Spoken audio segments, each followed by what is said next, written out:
Plan ba mo mga kapuso nga musuroy sa gawas sa nasod apan wala pa mo'y budget o kaha walay visa? Ani ay pamaagi nga dili na kinahanglang mo biyahe pa og layo tungod kay dinhi lang sa Sugbo ma-experience na nimo ang mag-world tour. Busa manlaag ta pinaagi ni ining report.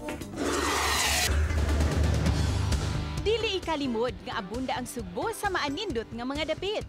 Gani adunay dapit nga daw susama gayud nga atua ka sa gawas sa nasod. Una natong suruyon mga kapuso ang Europe.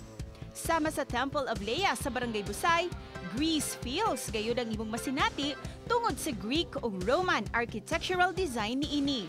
Sa entrance nga 50 pesos, anli na ang picture taking, diin overlooking usab sa syudad. Swak dinhi mag-family bonding tungod sa giportray sa lugar nga andaying love alang kang Leia Adarna. Samtang dinhi sa Sirao Garden ang gitawag nga Little Amsterdam. Anaa dinhi ang mga colorful o klase-klase nga mga buwak o ang signature windmill sa Amsterdam. Sukad nga gidagsa kini sa publiko, mas gipalambo na kini o mas gipanindot itandi kani adto. Wanto sawa na kang mag-picture taking ni ining Instagrammable kaayo nga lugar. Kung feel usab nimong mag-Belgium, dili na kinahanglang mabalaka. Tungod kay dinhi sa usa ka botanical garden sa bukirang bahin sa Sugbo, imo na kining masinati.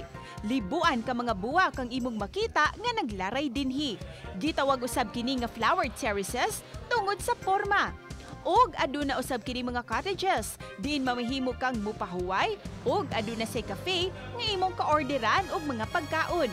Sa entrance fee nga 100 pesos, unlimited na ang imong Belgium experience.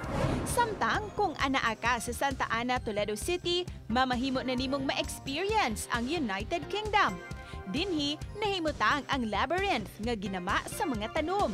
Sikat ang UK sa ilang mga labyrinth ug maze. Ilabi na nga anaa kini nahimutang sa mga palasyo nga dapit. Sa entrance nga 100 pesos, mamahimo na nimong matour ang labyrinth. With tour sa ilang old chapel, diin nahimutang ang ilang mga century-old nga mga santos.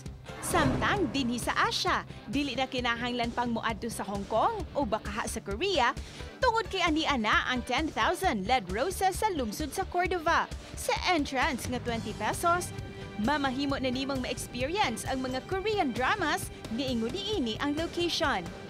Busa mga kapuso, manlaag ta!